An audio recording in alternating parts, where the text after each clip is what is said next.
Aujourd'hui, on vous présente la Hudson Hornet. Et pour nous en parler, tout le monde connaît Obélix. Quand il était petit, il est tombé dedans. Mais on a Jean-Claude Marcoux qui, lui, est tombé dedans dans la marmite de l'automobile quand on était jeune. Comment c'est arrivé, cette passion-là? Mon grand-père, à Victoriaville, il y avait beaucoup de voitures. Et quand j'étais tout petit, j'allais m'asseoir dans ces 1930 quelques, etc. Après ça, mon père, qui était ce qu'on appelle au Québec un gars de char, m'amenait dans des expositions, m'amenait dans des rencontres de voitures à chaque année. Et j'ai pris la piqûre. J'ai toujours aimé les voitures. J'ai toujours aimé cette automobile avec ses explosions dans les moteurs, etc., qui m'emballent encore à l'âge que j'ai. Et vous êtes un passionné des voitures orphelines. Parlez-nous, c'est quoi les voitures orphelines? La voiture orpheline, c'est une voiture qui a été produite par une compagnie qui n'existe plus. Alors, on connaît les trois grands, Chrysler, Ford et GM, mais des Packard, des Studebaker, des Nash, des Franklin, des Hudson, etc. Alors, ces voitures-là ont disparu avec le temps. Et moi, ça m'emballe d'avoir une voiture qui est différente des voitures habituelles, si on peut dire. Et parlez-moi de votre passion pour la Hudson Hornet. Bien, la Hudson Hornet, je me rappelle d'un oncle en Abitibi qui s'appelait Gérard Martel. Et puis, il avait dit, c'est la meilleure voiture que j'ai jamais eue. C'était une 51, à peu près identique, qui était Bourgogne. Et ça m'avait resté. Mais l'histoire de Hudson date quand même d'il y a plusieurs années. Hudson a été formé en 1909. Celui qui a eu l'idée, il s'appelait Roy Chapin.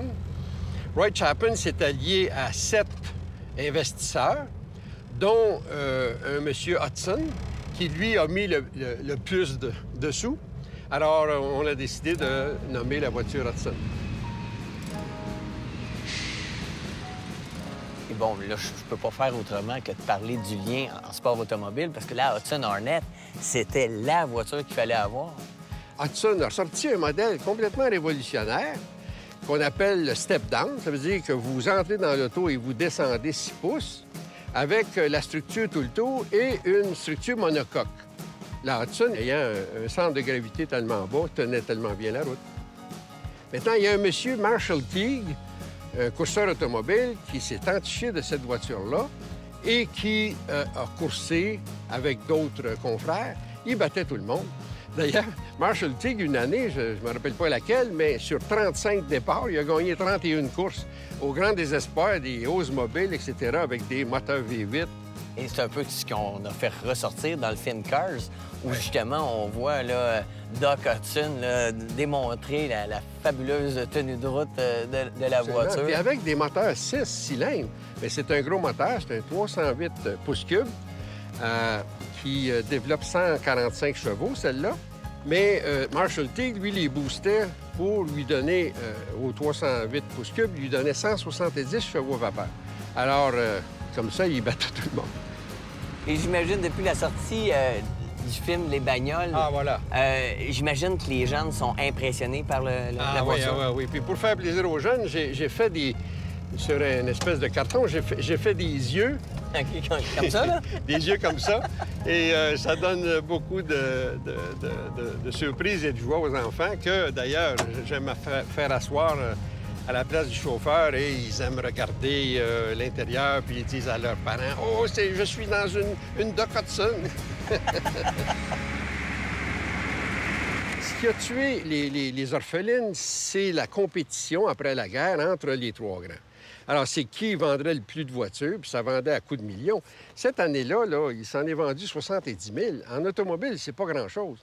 Hudson s'est allié à Nash, qui était assez en santé, et ils ont formé American Motors, qui a duré jusqu'à dans les années 70. Avec succès, ils ont eu vraiment un bon succès. Les Ramblers, on se rappelle de ça.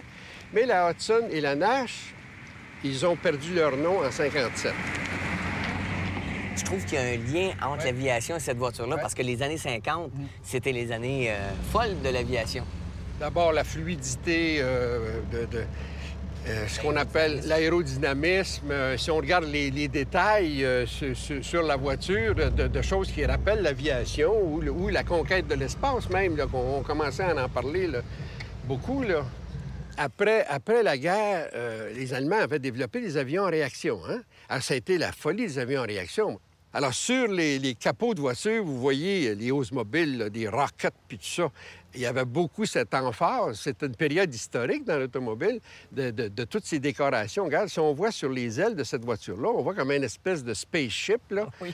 Ah oui. Un véhicule de l'espace. Alors, c'était la mode dans ce temps-là, ouais. Aujourd'hui, là, vous ne verrez pas tout cet amas de chrome à l'intérieur comme à l'extérieur. C'est un peu démesuré. Hein? Si vous regardez tous les items qui sont là-dessus, parce qu'elle est très authentique. Moi, les autos, il faut que ça soit authentique. Il ne faut pas qu'il y ait des roues différentes. Il faut que ça soit comme elle a été conçue et sortie de la manufacture. Et là, trouver une Hudson Hornet aujourd'hui, est-ce que c'est compliqué? Il y a des clubs. On est en Amérique, hein? Si vous faites partie du club comme moi de Hudson SX Terraplane, vous pouvez trouver une voiture au Texas, aller la chercher, l'amener ici, etc. Mais c'est rare. Au Québec, on en a très peu. Les gens ont peur des orphelines. Mais on peut trouver à peu près tous les morceaux si on cherche un peu. Puis c'est le domaine de l'auto ancienne, on est toujours dans une attitude de joie. Tu vas avoir le milliardaire qui arrive avec une auto de 500 000 $. Tu vas avoir le jeune homme qui vient de passer 5 ans à finir une Chevrolet 1953. Puis on va se parler, c'est comme, il n'y a pas de... C'est la plus belle démocratie que je trouve, hein? On l'appelait la fabuleuse Hudson Hornet. Oui. Mais ça, c'est Marshall T qui avait donné. Ah oui, c'est lui.